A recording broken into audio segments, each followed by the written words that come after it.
Hello, friends. How are you? I want to make sure that I'm doing all the things.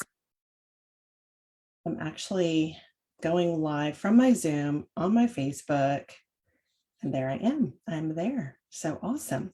Okay, so if you are jumping on live, if you will hashtag live, so I know that you are here. And if you are on the replay, hashtag replay, because I want to know that you were here as well. Because I know that people can't jump on live. And so you may want to say hey, so I can say hey back to you. I am Shay Greenwood, for those of you that don't know me. And I have started a brand new group called Moms Without Regrets. And it's just a way for me to encourage and support and love on moms who are struggling with their mom journey. I have been a mom for 26 years.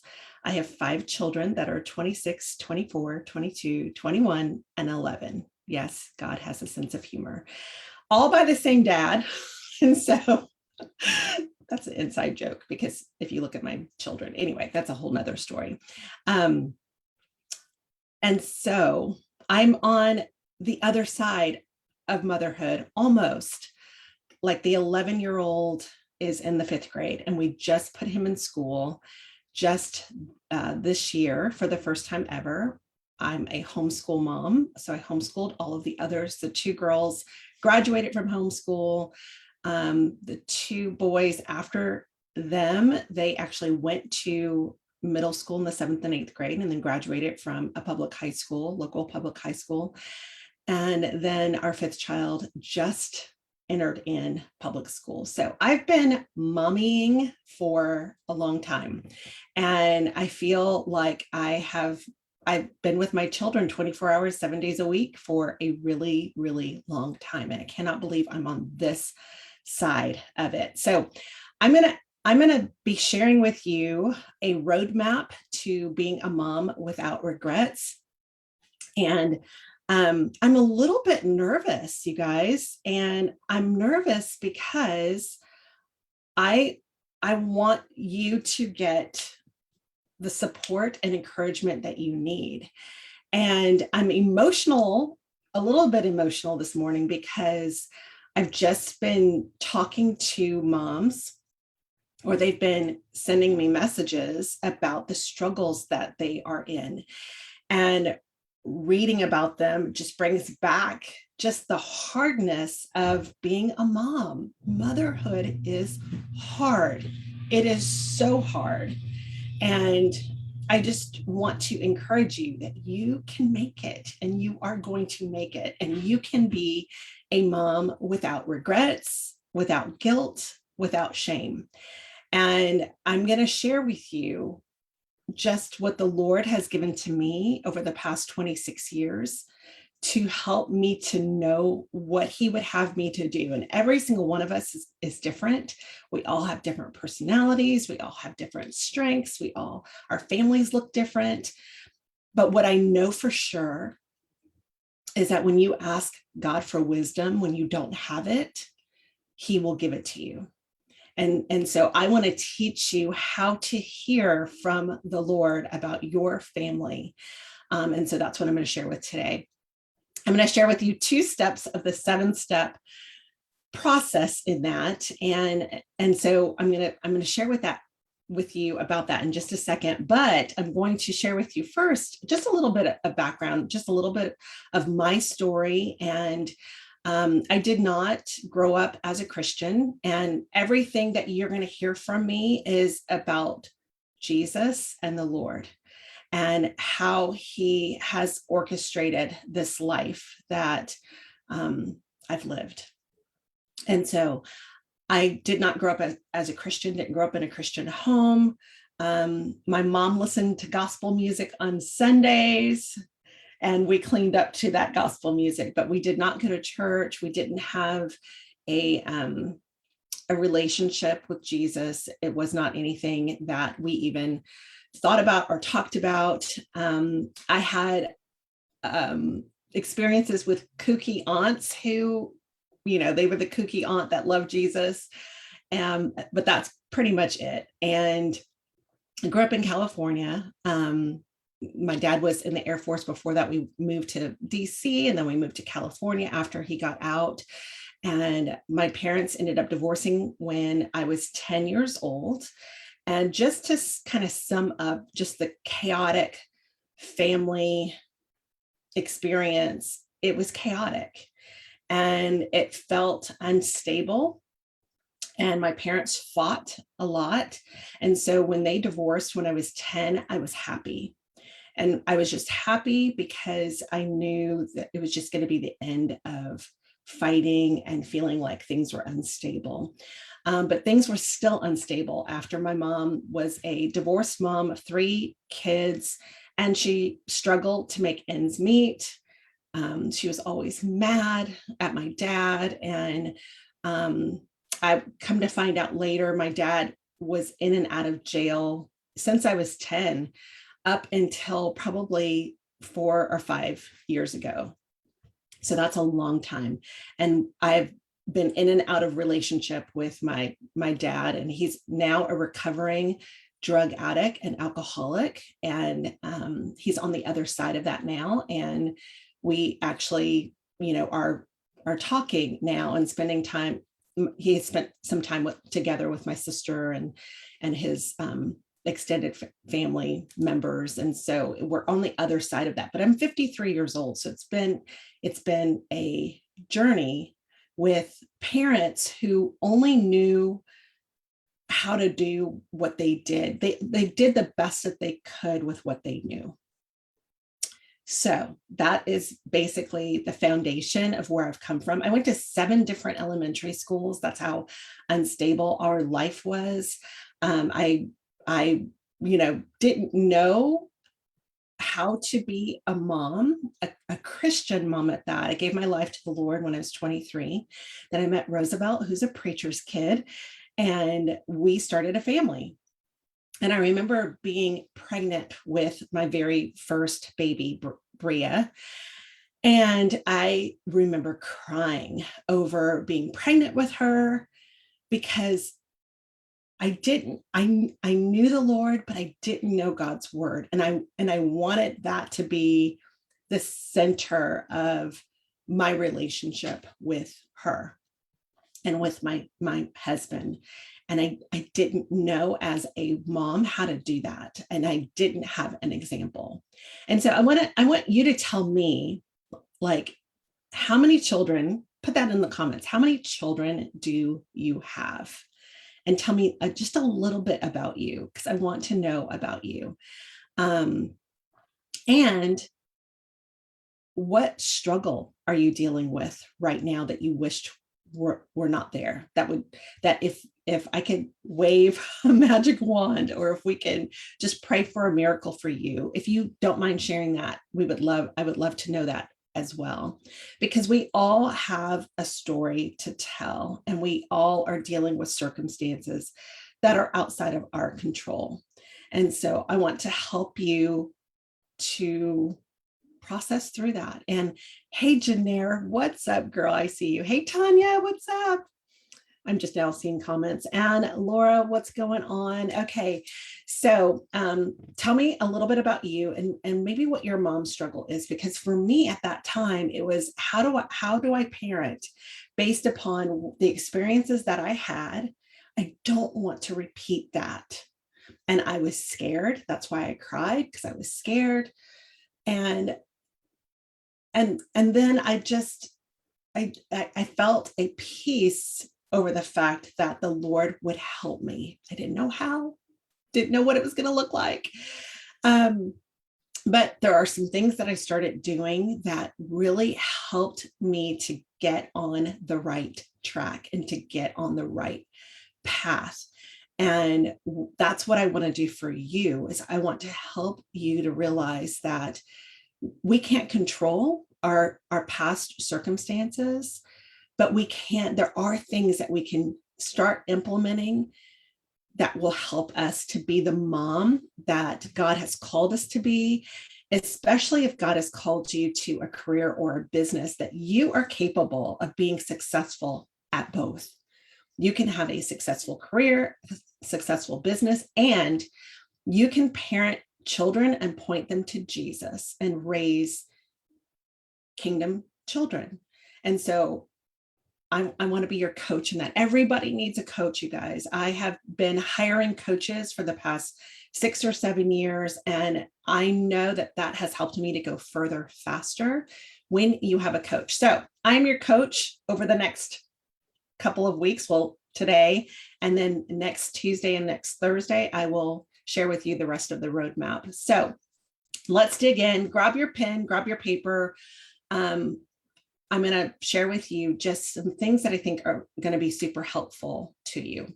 And if you feel like this will be of value to other people, if you will just share this with your friends, let them know that I'm here, because I think that we have to come alongside each other and stop isolating ourselves, stop thinking that we are the only ones going through what we're going through. Everybody's going through something. And I just want to tell you that I have received probably 2 or 3 messages from women that you would think, looking at their social media, just being honest, that everything's fine, that they're in love with their husbands, that everything in their life is going great, and it's not.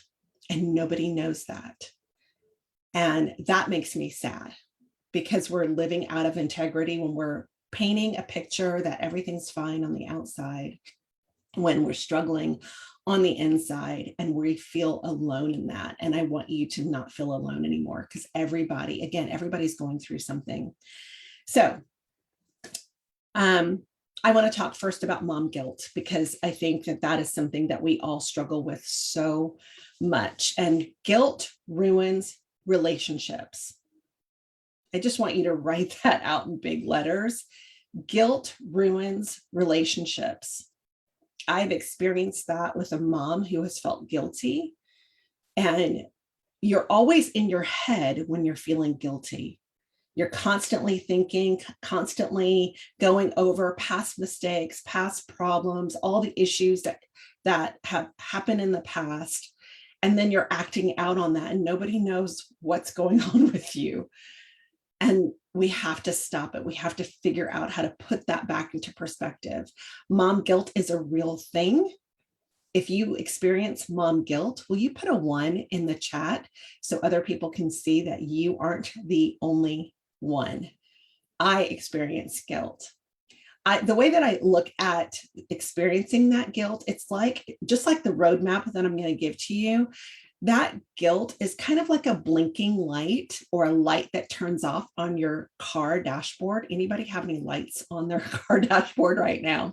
We had one just a couple of weeks ago, and it had to do with our tire. Our tire was running out of air. That blinking light is just a signal to help us to realize, okay, there's something that's a little bit off. It could be as easy as just clicking the reset button to turn those lights off on your dashboard.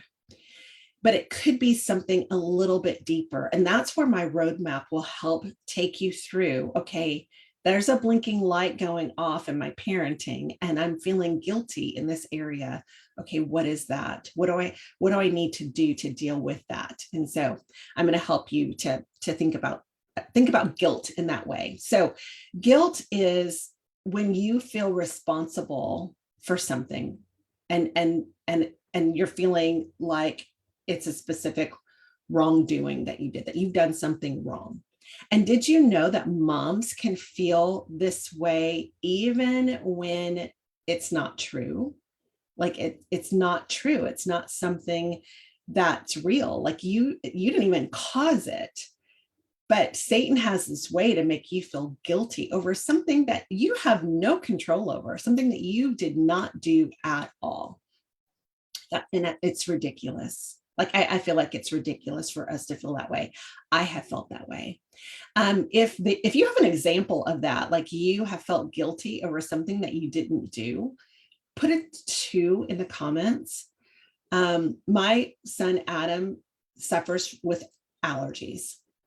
And this morning, of course, this morning while I'm doing this, he's had issues this morning, just coughing uncontrollably, having a lot of mucus buildup. And we think he had a cold last week. And so he's getting over that, and it's just causing issues. And of course, this morning, when I have this training to do, that happens. Of course it did. And if I thought about it hard enough, I could sit here and probably cry, because he's had this issue since he was 4. And it's not my fault. But, Satan has this nagging way of making it seem like it's on us. And I could go through all the thoughts that he tried to present to me this morning. And I kept giving it back to the Lord. I kept laying it at his feet, because I have no control over it. Now, what that might look like if I didn't know what to do with it is yelling and screaming at him. Stop coughing. You're making it up. Quit doing that. What did you do to make yourself like this? Or crying and feeling badly because I can't control it. Screaming at him for going slow, or him having a coughing fit when he's supposed to be at school at 7:45. You know what? There is nothing else that matters in the world when you are a Christian but living out the gospel in our lives. Nothing else matters. And so that school bell ringing at 7:45, who cares? If I were to work outside the home and I'm late, who cares? If I were late here and had to reschedule this, who cares? Living out the gospel in front of our children is so important. And I knew it was a test. It's always a test. And even though I felt sad on the inside that he's having a coughing fit and he's going to be late for school and he has a test today, and on and on and on, and all the things that moms feel, like I kept saying that nothing else matters but for me to love him well and just keep walking through this. And so Roosevelt dealt with him a lot this morning. He's at school right now. He feels better, but it's hard. Right? Most of you know that my daughter just got engaged on Saturday, and to actually see prayers that you have prayed for your children, to actually see those, flesh out in real life, is so overwhelming. I can weep for joy about that, just overwhelming joy that the prayers that we have prayed over the years, we are actually watching them come to pass. Okay. And in the middle of that, so that happened this weekend, so exhausted from going to Dallas, 7 hours away, coming home really late Sunday night. And then we wake up on Monday, and my older son, Noah, starts vomiting like he's sick.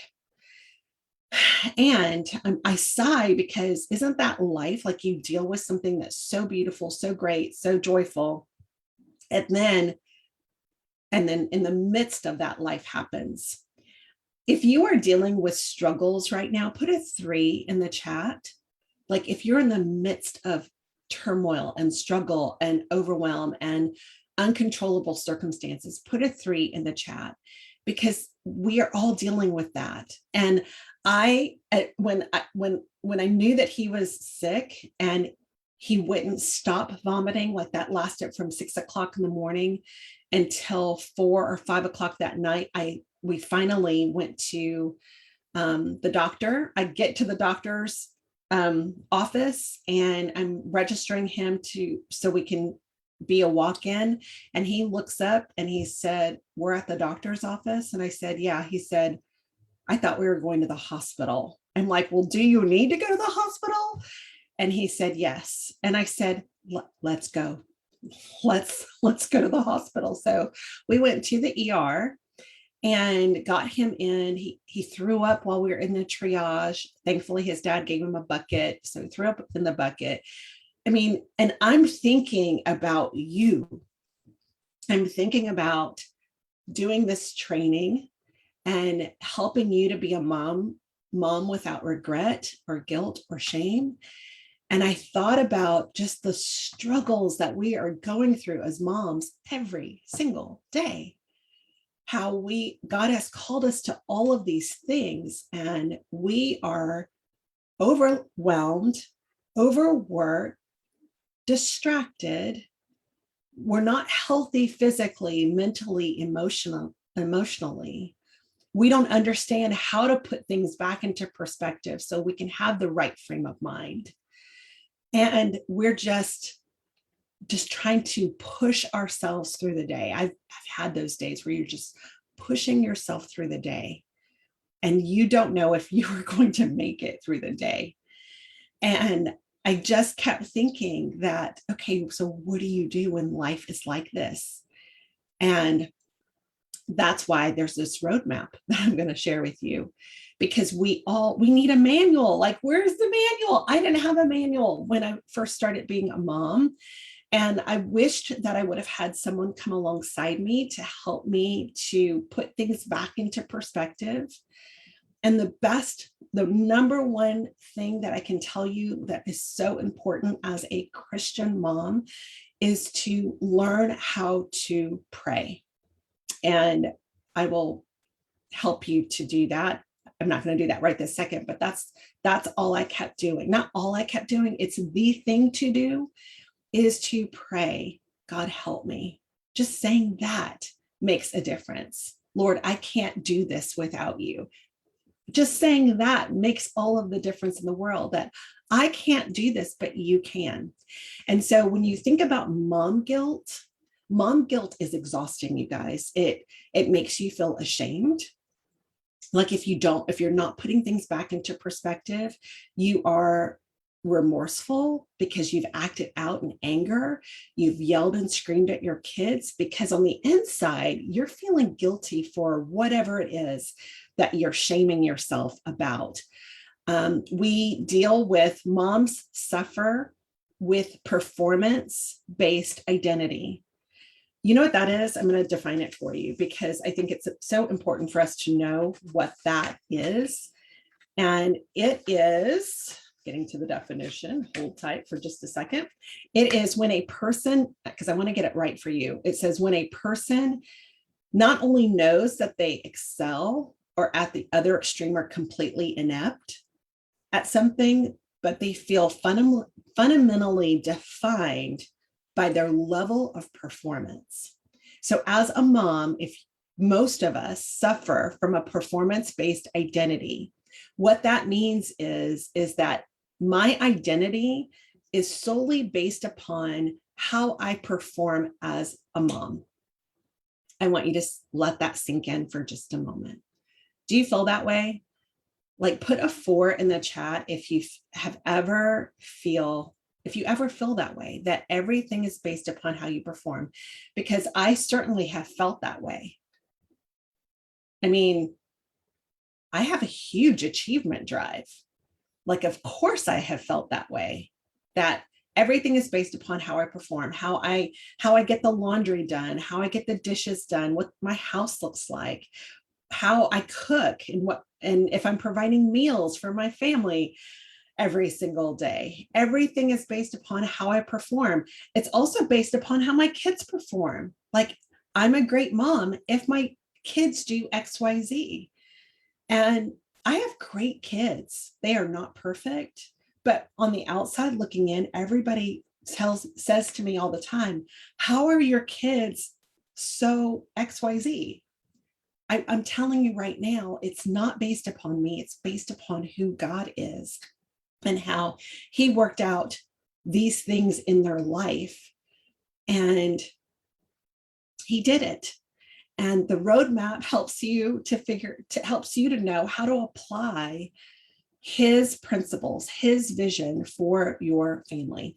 And so know that performance-based identity is exhausting.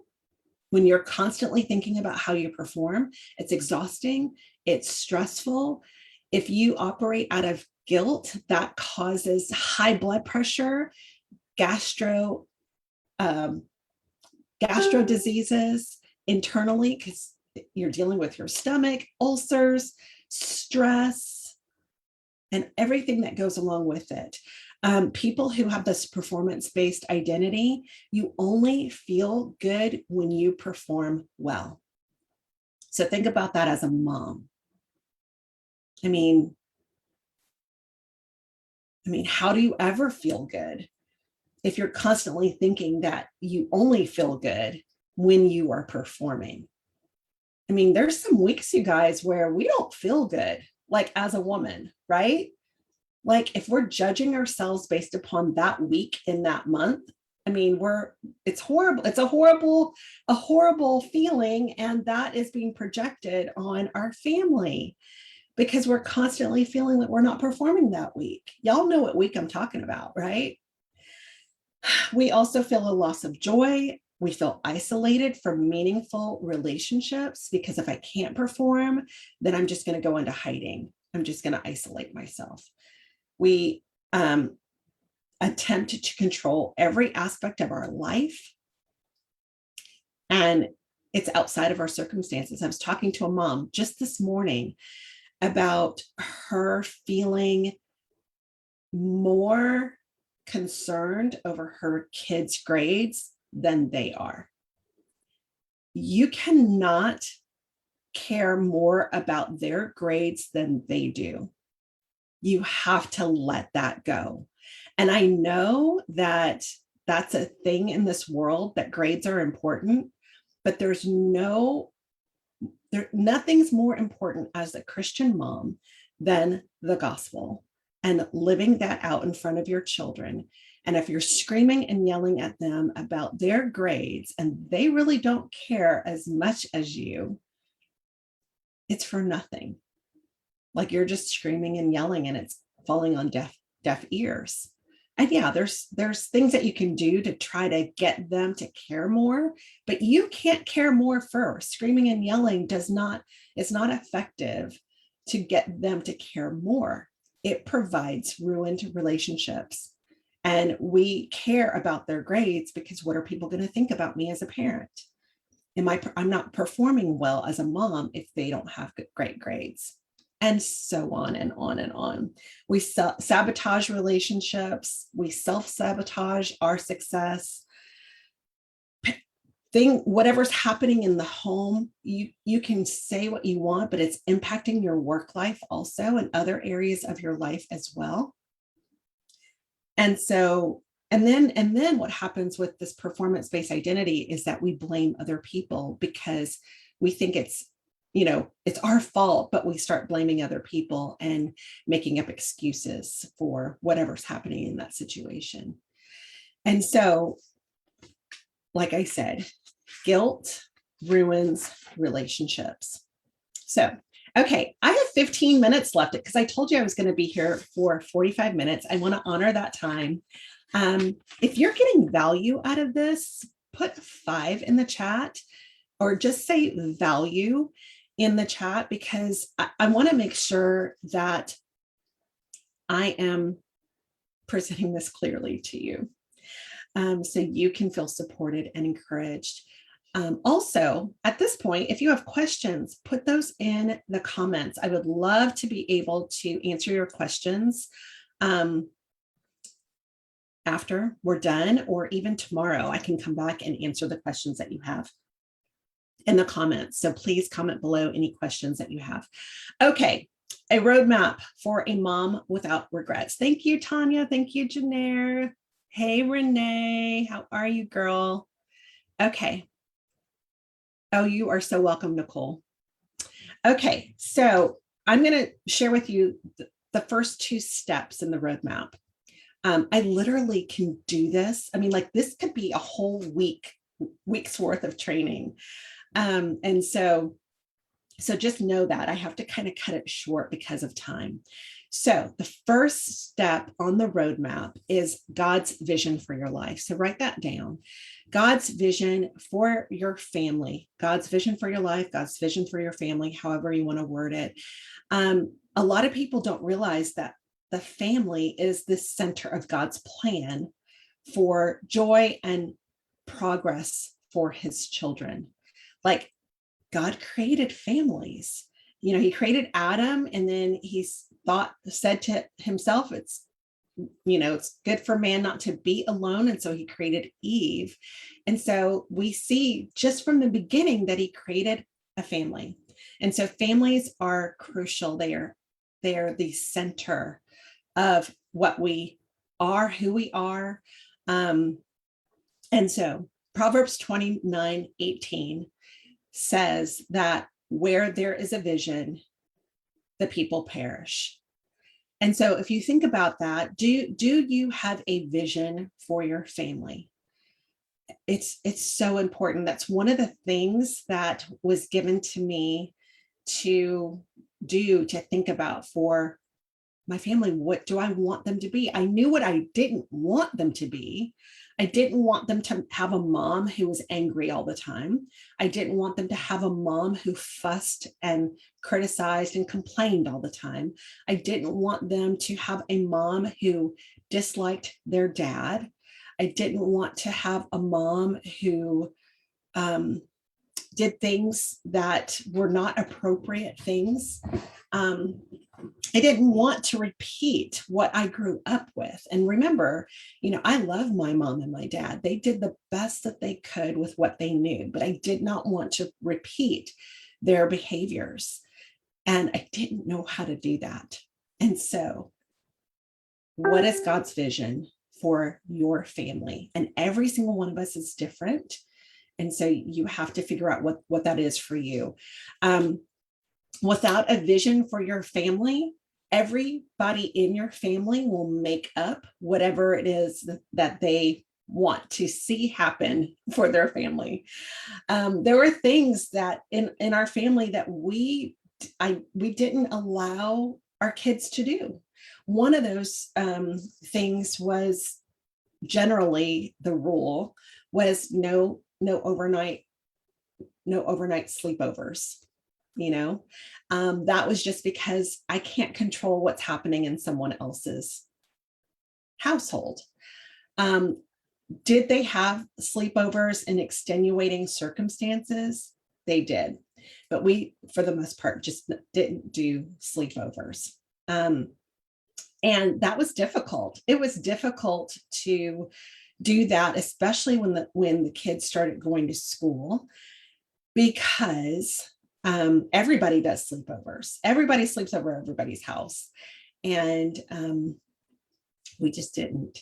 And honestly, if we were really honest with each other, like if we really had an honest conversation, we don't like it, but we do it because our kids ask and we think it would be fun. Are you tracking with me? Like, does that make sense that we probably don't like sleepovers? Who really, truly, if you love sleepovers for your kids, put that in the chat. I love sleepovers for my kids. No judgment at all. But it just was a rule that we had based upon how I grew up. And again, if you don't have a vision for your family, everybody else is going to just fly by the seat of their pants and go whichever direction with the people that they hang out with the most. And then there's no vision. Without a vision, people perish. So here are some resources I want you to write down that really were a huge impact on me. And they were books that I read. I'm a reader. I love to read. If you don't love to read, there are so many apps now that you can listen to books on audio. One app that I'll suggest for you is called Scribd, Scribd. It's only $10 a month and you get free books. and lots of books are on there. Some book choices aren't on there, but that's what makes it affordable. It's $10 a month, as opposed to Audible that has, whatever the cost is. I just know it's more expensive and you have to buy the books there. But on Audible, you can probably get these books on Scribd. And so, hey, Jacob, how are you, my son? I grew up doing sleepovers where my parents stayed as well. I think that that's the perfect scenario. But like sending our kids off to a stranger's house and we barely know them. We didn't know what was happening in other people's homes. So I get that. Like if my parents are there, fine. We could go there too. So Jacob, do you have anything to say about me being your mom? I'm going to tell you this quick story, and then I'm going to give you the resources that I'm talking about. Jacob and I were talking the other day, and I said something about yelling as a mom. Like I used to yell, and I did. That's how I grew up. So I yelled at the kids when they were little. I didn't know how to overcome that. And I started to overcome that when I witnessed a daycare provider. Her name is Alice. I just saw her the other day. My girls went to her daycare. It was Jackson State University's daycare. She was in charge of the early learning center there. And I would witness her talking to the kids. And she was amazing because these kids would be doing things. I'm thinking I would be yelling at them at this point.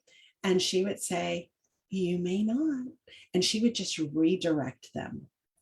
She was one of the first people that I witnessed operating in a way that I wanted to operate. I want to do that. I want to not yell at my kids.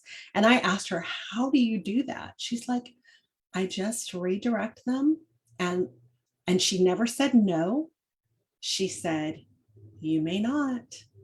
You may not." That was her line. "You may not." You guys can totally use that if you need it or pass it on to other people. And so Jacob, I told him, talked about yelling, and he said, "You don't yell." I'm like, "You don't think that I'm a yeller?" He said, "No, you never yelled at us, you guys.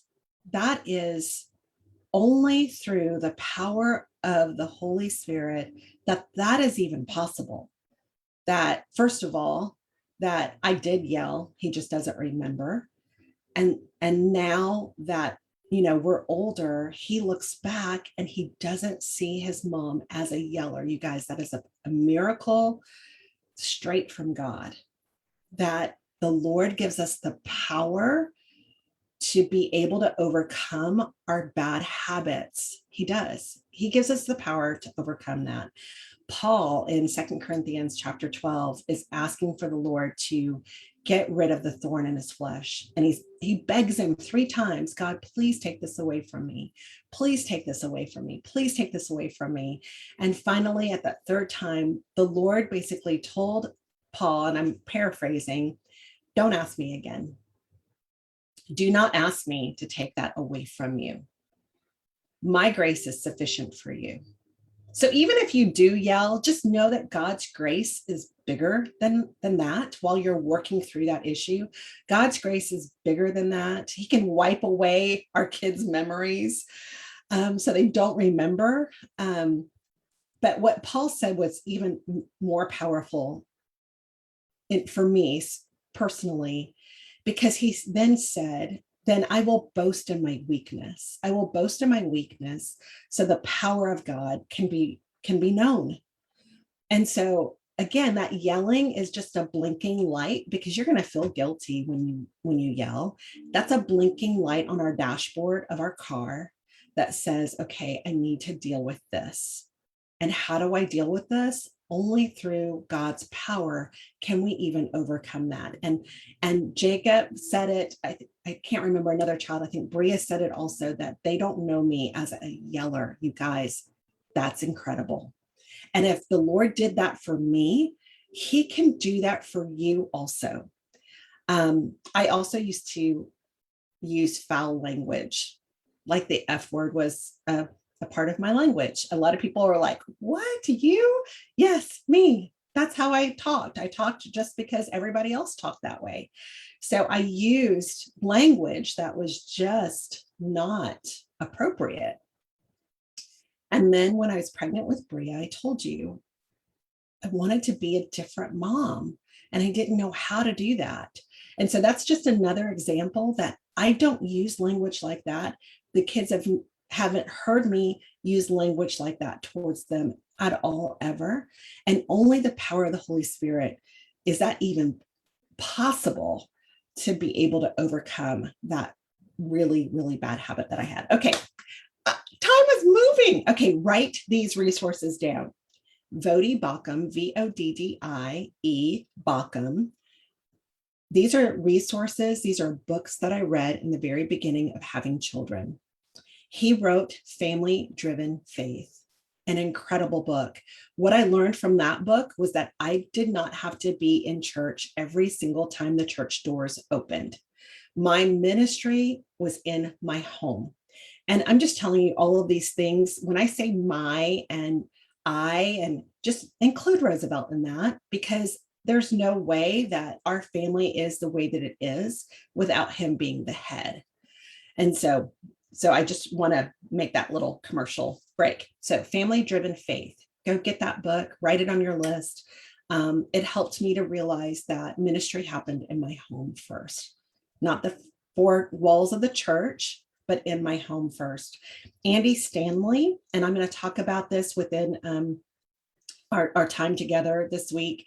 Andy Stanley, he helped me to realize that there were 4 stages of parenting that are so incredibly powerful, that help you to know how to be the parent within the certain stages, certain ages of their lives, and what kind of parent you need to be in those stages. Incredibly powerful. Tony Evans wrote the book Raising Kingdom Kids. I read that years ago. And one of the scriptures that came out of me reading that was Deuteronomy 6. And that scripture changed my life. It basically says, you are to love the Lord your God with all your heart, soul, mind, strength. Teach this diligently to your sons as you walk along the way, as you rise up, as you lie down, which was basically our homeschool. And later on in that chapter, it says, basically, if you do that, then God will take you into splendid cities which you did not build. He will dig cisterns that you didn't dig. You will look up and things are happening in your family that you did not do, but you know that God did it. And I'm on that side now where I'm seeing things happening in our family's life that God did it. And it was a miracle because I didn't know how to be a mom. I didn't know how to be the mom that God was calling me to be. Okay. Vicki Ferris has a book called Mom Like Me. She was my homeschool mentor. She didn't even know this. She just wrote a book. She has multiple children, and the book really blessed my life. So Vicki Ferris, Mom Like Me.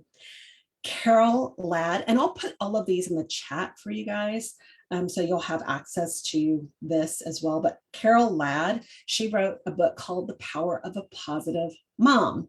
And so I learned how to be a positive mom through her. I learned how to smile. After I would admonish someone for doing something, I learned how to smile when I walked through the room again. So I'm not holding a grudge, and I'm not continuing in being angry with them, because that, holding a grudge and frowning, and that does nothing good. And so she taught me how to do discipline effectively, but smile and be loving at the same time. And then Kay Arthur, Marriage Without Regrets, is an incredible book. I actually have been buying it for people who are getting married and having that be their gift, because there's nothing else that's going to help them but that book. The toaster's not going to help, linens are not going to help, towels are not going to help, but Marriage Without Regrets, that book, it's going to help them. So those are the books that impacted my walk as a Christian mom and as a Christian wife. Okay. You guys, I have way too much stuff to cover and I'm going over onto Instagram. So follow me over there. I'm going to be presenting the same stuff over there. I've only covered one step to the roadmap. And so I'm going to try to cut things short a little bit. The next step that I'm going to talk about tomorrow will be your identity and how to think through that. Who are you in Christ? And also, I'm going to talk about your health. Your health is crucial. If you are not healthy spiritually, emotionally, mentally, physically, it is very, very difficult to be the mom that you want to be. Roosevelt heard me say this the other day. He's like, yeah, if you don't feel good, how in the world can you parent effectively? Remember, I am not trying to give you a to-do list. I want you to understand that there's a foundation that we're working from as a mom. Actually, in anything, as a Christian mom, in anything, the foundation is the Lord and his vision for your family. And your identity, we'll talk about that tomorrow. Your identity in Christ is crucial for you to know who you are and whose you are, who you belong to.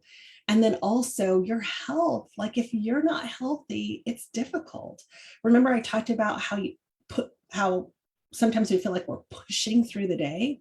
There was a season where I felt that way.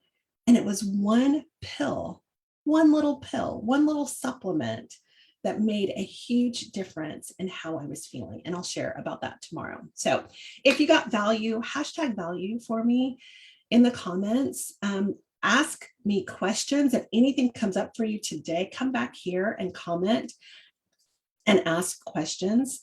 And then share this with your friends who need it. There are a lot of moms who are struggling. And so share this out with them. Be a friend and share it with them. And I love you guys so much. Thank you for being here. Francine, I see you. What's up, girl? And Christy, thanks for being here, you guys. And Janaire, thank you so much for being here as well. So I hope you guys have a great day. And I will be back here for the next part, not tomorrow. I'm going to be back here on Tuesday, to share with you the next parts of the roadmap. And I will be here tomorrow, though, to answer any questions that come up for you. So stay tuned till tomorrow. I will share and answer any questions that you have from this training, and then I'll be back on Tuesday. So I hope you guys have a great day. I'll talk to you later. Bye.